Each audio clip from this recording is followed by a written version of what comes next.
7,000 change ಬಂತು. ಯಾಕೆ 7,000 ಅಂತ ನಾನೇ ಶಾಕ್ ಆಗ್ಬಿಟ್ಟೆ. I am a very free porter guy, courier guy, free courier guy. ನಮ್ಮ ಮನೆಗೆ ಈ ಕಂಫರ್ಟ್ ಝೋನ್ ಅಂತ ಇದೆ ನೋಡಿ. ಇದೊಂಥರ ನಿಮಗೆ ಕ್ಯಾನ್ಸರ್ ಇದ್ದಂಗೆ. ಎಸ್, ಇನ್ನು ಯಂಗ್ ಅಂಡ್ ಎನರ್ಜೆಟಿಕ್, ಎಕ್ಸೈಟೆಡ್ ಆಗಿರ್ತಾರೆ ಅವರು. ಸುಮ್ಮನೆ ಕುತ್ಕೊಳ್ಳಕ್ ಆಗೋದೇ ಇಲ್ಲ. ನಮಸ್ಕಾರ. ನಾನ್ ನಿಮ್ಮ Jagan Singh. Welcome to Ananda vlog. ನಾವಿವತ್ತು ಬೆಳಗ್ಗೆ ಎಲ್ಲಿ ಬಂದ್ವಿ ಅಂದ್ರೆ ನಮ್ಮ ನೆಲಮಂಗಲ ನಗರಸಭೆ ಆಫೀಸ್ ಬಂದಿದ್ವಿ. ಯಾಕೆ ಅಂತಂದ್ರೆ ನಾವು ಟ್ಯಾಕ್ಸ್ ಕಟ್ಬೇಕು ನಮ್ಮ ಮನೆದು. ಅದಕ್ಕೆ ಟ್ಯಾಕ್ಸ್ ಕಟ್ಟಕ್ ಬಂದಿದೀವಿ. ವರ್ಷಕ್ಕೊಂದ್ಸತಿ ಬರ್ತೀನಿ ನಾನು ಕಟ್ಟಕ್ಕಿಲ್ಲಿ. ಆಸ್ ಎ ಸಿಟಿಸನ್ ಎಲ್ಲಾದ್ರೂ ಒಂದು ಕರ್ತವ್ಯ ನಿಮ್ಮ ಒಂದು ಟ್ಯಾಕ್ಸ್ ಕಟ್ಟೋದು.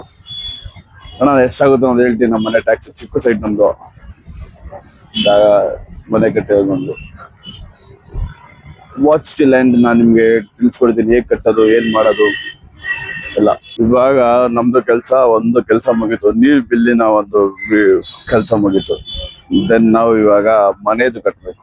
ಕಾಸು ಕಟ್ಟಿಲ್ಲ, ಬಿಲ್ ಕೊಟ್ಟಿದ್ದಾವೆ, ಇನ್ನು ಕಾಸೇನು ಕೊಟ್ಟಿಲ್ಲ. ಆಫೀಸು ನೋಡಿ, ನಮ್ ನಗರಸಭೆ ಆಫೀಸು ಮಸ್ತ್ ಐತೆ. ಫುಲ್ಲು ಗಿಡ ಎಲ್ಲ ಕಡೆ ಗಿಡ. ಹೆಂಚಿನ ಮನೆ, full old style. Friends, bill ಎಲ್ಲ ಕಟ್ಟಾಯ್ತು. ಎಷ್ಟು ಬಿಲ್ ಬಂತು ಅಂದ್ರೆ ಅರೌಂಡ್ 7,000 ಚೇಂಜ್ ಬಂತು. ಯಾಕೆ 7,000 ಅಂತ ನಾನೇ ಶಾಕ್ ಆಗ್ಬಿಟ್ಟೆ. ನಾನು ಹಿಂದೆ ನಗರಸಭೆ ಆಫೀಸ್ ನೋಡಿ, ಇಲ್ಲೇ ಇನ್ನೂ ಕಟ್ಟಿ ಇವಾಗ ಆಚೆ ಬಂದಿರೋದು. ಇವಾಗ ಎಷ್ಟಾಯ್ತು ಅಂದ್ರೆ ಬಿಲ್ 7,000 ಹೇಳೋದಲ್ಲ. ಯಾಕೆ ಎಷ್ಟು ಅಂತಂದ್ರೆ, ಇವಾಗ ಮೊದಲು ವಾಟರ್ ಬಿಲ್ ಟ್ಯಾಕ್ಸ್ ಮೊದಲು ಕಡಿಮೆ ಇತ್ತು, 1,000 ಚೇಂಜ್ ಇತ್ತು. ಇವಾಗ ಅದನ್ನ 2,000 ರುಪೀಸ್ ಮಾಡ್ಬಿಟ್ಟಿದ್ದಾರೆ. ನಾವು ಒಂದು ವರ್ಷದ್ದು ಕಟ್ಟಿಲ್ಲ. ಅದನ್ನು CSC ಪೆನಾಲ್ಟಿ 700 ಚೇಂಜು. ನನಗೆ ಮನೆಗೆ ಹೋಗಿ ಕರೆಕ್ಟಾಗಿ ಬಿಲ್ ತೋರಿಸ್ತೀನಿ ಎಷ್ಟೆಷ್ಟಾಯ್ತು ಅಂತ. ನಾನೇ ಶಾಕ್ ಆಗ್ಬಿಟ್ಟೆ.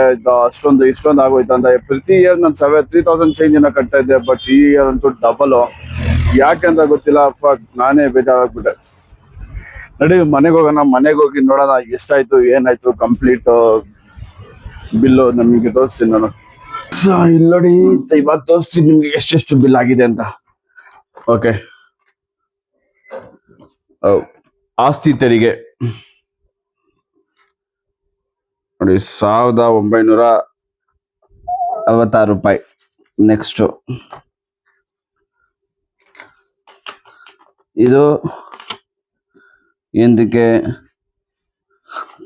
ಗಾನ ತ್ಯಾಜ್ಯಕ್ಕೆ. ಇದು ವಾಟರ್ ಬಿಲ್. ಇದೆಷ್ಟು? 4,800 ರೂಪಾಯಿ. ಇದೆಲ್ಲ ಸೇರಿಸಿ 7,070 ರೂಪಾಯಿ ವರ್ಷಕ್ಕೆ. ಒಂದು ವರ್ಷ ಕಟ್ಟಿಲ್ಲ ಅಂತ ಪೆನಾಲ್ಟಿ ಬೇರೆ. ಅದು ಮೇ ಒಳಗೆ ಕಟ್ಬೇಕಂತೆ. ಮೇ ಒಳಗೆ ಕಟ್ಟಿಲ್ಲ ಅಂದ್ರೆ 775 ರೂಪಾಯಿ ಪ್ಯಾಟರ್ನ್ ಪೆನಾಲ್ಟಿ. ಗೌರ್ಮೆಂಟ್ ಇವೆಲ್ಲ ಮಾಡಿಸ್ಕೊಳ್ತೈತೆ ನಮ್ಮ ಹತ್ರ. ಆದ್ರೆ ನಮಗೆ ರಿಟರ್ನ್ ಏನ್ ಸಿಗ್ತೈತೆ? ಯಾವ್ದು ಫೋನ್ ಬರ್ತೈತೆ? ಡ್ಯಾಡಿ ಕಾ ಫೋನ್ ಬಾತ್ ಕರೋ. ಹಲೋ, ಹಿಂಗೆಲ್ಲ ಆಗೈತೆ ಕತೆ. ಇನ್ನು ನಾಷ್ಟ ಮಾಡಿದ. ನಾನು ನಾಷ್ಟ ಮಾಡ್ಬೇಕು. ಫಸ್ಟ್ ನಾಷ್ಟ ಮಾಡೋಣ. ನಾಷ್ಟ ನೋಡಿ 7:30 ಆಗ್ತೈತೆ. 7:30 ಅಂತ 11:30 ಆಗ್ತೈತೆ ನಾಷ್ಟ. ನೀವು ತಿಳಿಸಿ, ನಿಮ್ಮ ಮನೆಗೆ ನೀವೆಷ್ಟು ತೆರಿಗೆ ಕಟ್ತೀರಾ? ತೆರಿಗೆ ಕಟ್ಟಲೇಬೇಕು. ವರ್ಷ ತೆರಿಗೆ ಕಟ್ಟಲೇಬೇಕು. ಕಟ್ಟಿ. ಮಿಸ್ ಮಾಡಿದೆ ಹೋಗಿ ವಿಚಾರಿಸಿ, ಹೇಗೆ ಹಿಂದೆಗಡೆ ಕಟ್ಟಬೇಕು ಎಲ್ಲ ವಿಚಾರಿಸಿ ಕಟ್ಟಿ ಮುಗಿಸಿ. ಇಲ್ಲ ಅಂದ್ರೆ ಅದು ಬೆಳೀತಾ ಜಾಸ್ತಿ ಆಗ್ತಾ ಹೋಗುತ್ತೆ. ನಮ್ ತಮ್ಮ ಏನ್ ಮಾಡ್ತಾವನೆ? ನಮ್ ತಮ್ಮ ಸುಮ್ನೆ ತಲೆ ಕೆಲಸ ಮಾಡ್ಕೊಂಡು ನೀರ್ ಕಾಲ್ ತೊಳಿತೀರ ಅಂತ ಹೇಳಿ ನೀರ್ದು ಏನೇನೋ ಮಾಡ್ತಾವನೆ.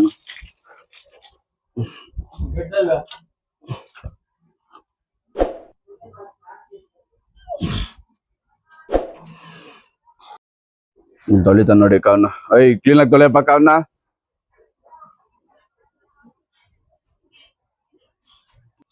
ಸೊ ನಮ್ ತಮ್ಮ ಕಾಲ್ ತೊಳಿತವನೆ. ನಮ್ ಕೆಲ್ಸ ಮುಗಿದಿ. ಅವ್ನ ರೆಸ್ಪಾನ್ಸಿಬಿಲಿಟಿ ಕಾಲ್ ತೊಳೆಯೋದು. ಅವ್ನು ನೋಡಿ ತೊಳಿತವನೆ. ಒಳ್ಳೆ ರೆಸ್ಪಾನ್ಸಿಬಿಲಿಟಿ ತಗೊಂಡಿದ್ದಾನೆ. ನಾವು ನಾಷ್ಟ ಮಾಡೋಣ. ನಾವು ನಾಷ್ಟ ಮಾಡ್ಕೊಂಡು ಬರೋಷ್ಟಲ್ಲಿ ನಮ್ ತಮ್ಮ ಕಾಲೆಲ್ಲ ವಾಶ್ ಮಾಡಿ ನೀಟ್ ಅಂಡ್ ಕ್ಲೀನ್ ಆಗಿ ಮಾಡವನೆ. ನಡಿ, ನಮ್ ಕೆಲ್ಸ ಆಲ್ಮೋಸ್ಟ್ ಮುಗ್ದೋಗಿದೆ. ನಾನ್ ಸ್ವಲ್ಪ ಆಫೀಸ್ ಕೆಲಸ ಐತೆ. ಆಫೀಸ್ ಕೆಲಸ ಮಾಡ್ಬೇಕು ಇವಾಗ.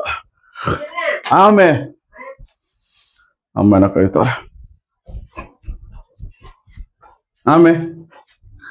बोलो काय मम्मी? काय मम्मी?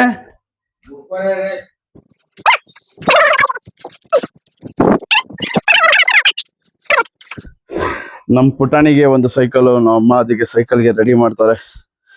ಏನ್ ಹೊಸಾದೇನ್ ತಗೊಂಡಿಲ್ಲ ನಾವು. ನಮ್ಮ ವೈಫ್ ಅಮ್ಮನ ಮನೆ ಪಕ್ಕದಲ್ಲಿ ಒಬ್ರು ಸೈಕಲ್ ತಗೊಂಡಿದ್ದು. बताश मम्मी? वो ना डाल लेती है ऐसा। A few moments later. Hello friends, just ಇವಾಗ ಎಲ್ಲ ಮುಗ್ದಿ ಆದ್ಮೇಲೆ ರೆಡಿಯಾಗಿ ಇವಾಗ ಊಟ ಮಾಡಿ ಹೋಗ್ತೇನೆ. ಹೇಗೋ ಆಫೀಸ್ಗೆ ಹೋಗ್ಬೇಕು, ಟೈಮ್ ಬೇರೆ ಆಗ್ತಿದೆ 5 ಗಂಟೆ. ಮೂವಿಂದ ಹೋಗ್ಲಾಕಪ್ಪ ನಾ ಊಟ ಗೀಟ ಮಾಡೋಣ. ಏನ್ ಊಟ ನೋಡಿ ಆಫೀಸ್ ಹೋಗ್ಬೇಕು. ಬಾನು ಫ್ರೆಂಡ್ಸ್, ಊಟ ಗೀಟ ಎಲ್ಲ ಮುಗೀತು. ಮಮ್ಮಿ ಬಾಯ್, ರೆಡಿ ಬಾಯ್. ನೋಡಿ ನಾವು ಹೋಗೋಣ ನಮ್ಮ ಆಫೀಸ್ ಕಡೆಗೆ. ನಮ್ಮ ಒಂದು ಜರ್ನಿ ನಡೀತಾ ಇದೆ, ಪ್ರತಿದಿನ ಇದೇ ಜರ್ನಿ. ಪ್ಲೀಸ್ ಸಬ್ಸ್ಕ್ರೈಬ್ ಶೇರ್ ಎಲ್ಲ ಮಾಡಿ, ಕಮೆಂಟು ಹಾಕಿ. ನಿಮ್ಗೆ ಏನ್ ಅನ್ಸುತ್ತೆ? ನೀವು ಕಂದ್ರೆ ಕಟ್ತೀರಾ, ಇಲ್ಲ ನೀವು ನಂತಾನೆ ಡೈಲಿ ಆಫೀಸ್ಗೆ ನೈಟ್ ಶಿಫ್ಟ್ ಅಲ್ಲಿ ಹೋಗ್ತೀರಾ, ಏನ್ ಕತೆ ಅಂತ.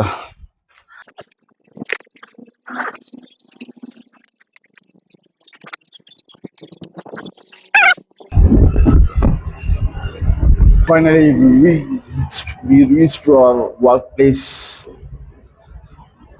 Here we go. It's no more slave mode, it's work mode. ಇವತ್ತು ನಮ್ಗೆ ಪೋರ್ಟರ್ ಕೆಲಸ ಐತೆ ನೋಡಿ. ಇದೆಲ್ಲ ತಗೊಂಡೋಗಿ ನಮ್ಮ ವೈಫ್ ಮನೆಗೆ ಕೊಡ್ಬೇಕು. ಲಾಗೌಟ್ ಆದ್ಮೇಲೆ let's go back to the work mode. A few moments later. Friends, ನಮ್ಮ ವರ್ಕ್ ಮೋಡ್ ಮುಗೀತು. It's not a slave mode, because we are living because of this work, we are eating because of this work. So slave mode ಹೇಳೋದು ಬೇಡ ಅಂತ ನನಗೆ ಒಂದು feel ಆಗಿದ್ದಕ್ಕೆ. So we are not telling as a slave mode, work mode. ನೋಡಿ, ಈ ಪೋಟಸ್ ನಾವು ತಗೊಂಡೋಗಿ ಕೊಡ್ಬೇಕು, ಇದನ್ನೆಲ್ಲ ತಗೊಂಡೋಗಿ ಕೊಡ್ಬೇಕಲ್ಲಪ್ಪ. ಓಕೆ, ಎಲ್ಲ ಐತೆ. Okay, no missing, nothing missing.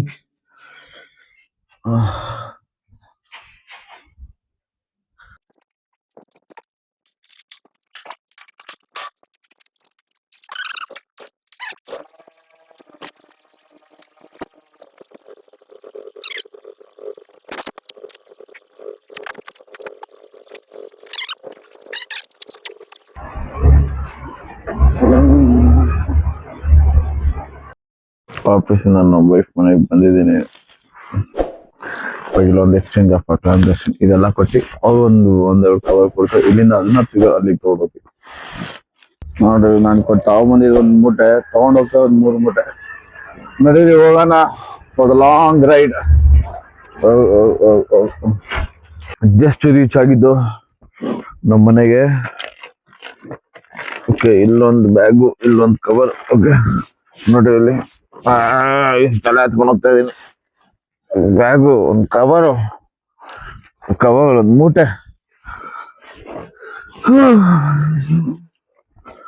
I am a very free porter guy, courier guy, free courier guy ನಮ್ಮ ಮನೆಗೆ. ನಾವು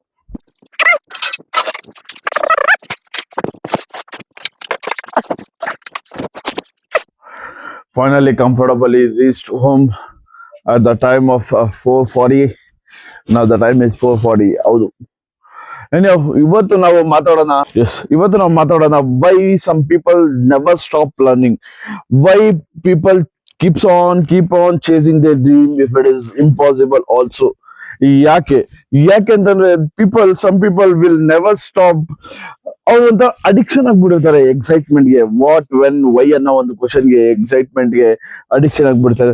ನೀವು ಒಂದು ಡಿಗ್ರಿ ತಗೊಳಕ್ಕೆ ಓದ್ತಿರ್ತೀರಾ, ಇಲ್ಲ ಒಂದು ಎಕ್ಸಾಮಿನೇಷನ್ಗೆ ಓದ್ತಾ ಇರ್ತೀರಾ, ಇಲ್ಲ ಏನೋ ಒಂದು ಕಾಂಪಿಟೇಟಿವ್ ಎಕ್ಸಾಮ್ಗೆ ಓದ್ತಾ ಇರ್ತೀರಾ. ಅಲ್ಲಿ ಎಕ್ಸೈಟ್ಮೆಂಟ್ ಇರುತ್ತೆ ನಿಮ್ಗೆ. ಆ ಎಕ್ಸಾಮು ಇಲ್ಲ ಡಿಗ್ರಿ ಏನೋ ಒಂದು ತಗೊಂಡ್ ಆದ್ಮೇಲೆನು ನಾವು ಕಲಿತಾನೆ ಇರ್ಬೇಕು. ಸಮ್ ಪೀಪಲ್ ಏನ್ ಮಾಡೋಣ, ಅದು ಕೆಲಸ ಆದ್ಮೇಲೆ ಒಂಥರ ಕಂಫರ್ಟ್ ಝೋನ್ಗೆ ಹೋಗ್ಬಿಡ್ತಾರೆ.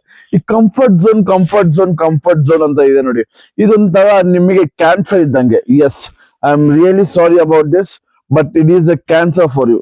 ಕಂಫರ್ಟ್ ಝೋನ್ ಹೋದ್ಮೇಲೆ ಒಂದ್ಸತಿ ಅಲ್ಲಿ ಹೋಗಿ ಆರಾಮಾಗಿ ಕುತ್ಕೊಂಡ್ಮೇಲೆ ನೀವು ಒಂಥರ ಬಿಡೋದು ಯಾರು ಕಲಿತಾರಂತ ಒಂದು ಮೈಂಡ್ ಸೆಟ್ ಬಂದ್ಬಿಡ್ತೀರಾ. ಆ ಮೈಂಡ್ ಸೆಟ್ ಹೋಗಿದ ತಕ್ಷಣ ನೀವು ಅಲ್ಲೇ ಬೆಳೆಯೋದ್ ನಿಂತ್ಕೊಂಡ್ಬಿಡ್ತೀರಾ. ಅದೊಂದು ದಿನಾಗ್ಲೂ ಒಂದು ಶೆಡ್ಯೂಲ್ ಅಲ್ಲಿ ನೀವು ಸಿಗಾಕೊಂಡ್ಬಿಡ್ತೀರಾ. That is called comfort zone. ಆ ಶೆಡ್ಯೂಲ್ ಸಿಗಾಕೊಂಡಾದ್ಮೇಲೆ ಬಿಡೋ ಯಾರು ಮಾಡ್ತಾರೆ. ಬಟ್ ನೀವು ಎಕ್ಸೈಟ್ಮೆಂಟ್ ಅಲ್ಲಿ ಇರ್ತೀರಾ, ಹೊಸದು ಕಲಿಯೋದು. ಬರೀ ಕ್ಲಾಸ್ ಅಲ್ಲಿ ಕುತ್ಕೊಂಡು ಕಲಿಯೋದೆಲ್ಲ ಮ್ಯಾಟರ್ ಇರೋದು. ನೀವು ಎಲ್ ಬೇಕಾದ್ರೂ ಕಲಿಬಹುದು, ಎಕ್ಸ್ಪೀರಿಯನ್ಸ್ ಅಲ್ಲಿ ಕಲಿಬಹುದು, ಒಂದು ಓದಿ ಕಲಿಬಹುದು, ಇಲ್ಲ ಒಂದು ಮಾತಾಡಿ ಕಲಿಬಹುದು, ಇಲ್ಲ ಒಂದು ಟ್ರಾವೆಲ್ ಮಾಡಿ ಕಲಿಬಹುದು. ಈ ತರ ಹಲವಾರು ವಿಷಯಗಳಿವೆ. ನೀವು ಕಲಿಯೋದಕ್ಕೆ. ಬಟ್ ನೀವು ಅದನ್ನೇ ಒಂದು ಕಂಫರ್ಟ್ ಝೋನ್ ಅಲ್ಲಿ ಏನು ಕಲಿಯಲ್ಲ. ನೀವು ದಿನಾಗ್ಲೂ ಅದೇ ಶೆಡ್ಯೂಲ್, ದಿನಾಗ್ಲೂ ಅದೇ ರೋಟೀನು, ದಿನಾಗ್ಲೂ ಅದೇ ಒಂಥರ ಡೇಟಾ ಎಂಟ್ರಿ ಜಾಬ್ ತರ ಆಗ್ಬಿಡಿದೆ.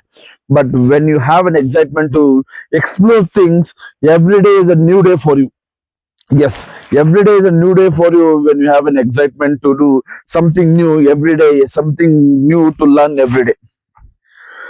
ಇದಾಗಿತ್ತು ನಮ್ಮ ಒಂದು ಸ್ಕಿಲ್. ಒಬ್ಬೊಬ್ಬರನ್ನ ನೋಡಿದ್ದೀನಿ ನಾನು, ಎಷ್ಟು ಏಜ್ ಆಗ್ಬಿಡೋದೆ ಗೊತ್ತಾ.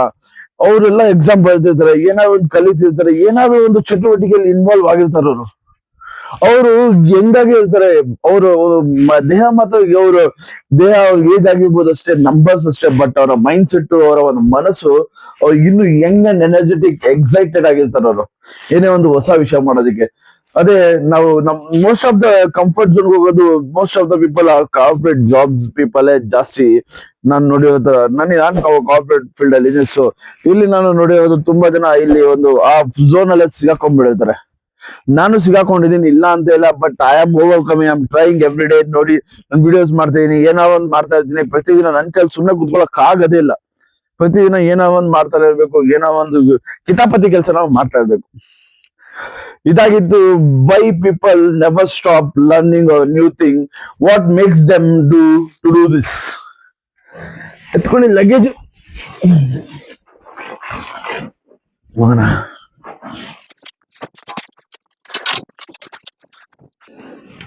ನೀವು ಈ ತರ ಕಂಫರ್ಟ್ ಝೋನ್ ಅಲ್ಲಿ ಇದ್ದೀರಾ?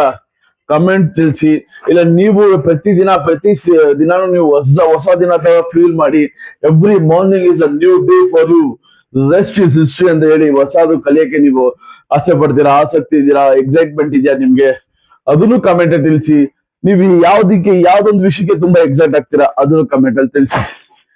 Have a great day. Love you all. See you in our blog. I love you all. Please subscribe, like ಅಂತ ಒಬ್ರು ಮಾಡಲ್ಲ. ಸಬ್ಸ್ಕ್ರೈಬ್ ಅಂತ ಬಿಡಿ, ಕಮೆಂಟ್ಸ್ ಬಿಡಿ, ಪರವಾಗಿಲ್ಲ. ನಿಮ್ಗೆ ಇಷ್ಟ ಆದ್ರೆ ಪ್ಲೀಸ್ ಮಾಡಿ, ಕಮೆಂಟ್ ಮಾಡಿ, ಲೈಕ್ ಮಾಡಿ. Have a great day. See you all in our blog.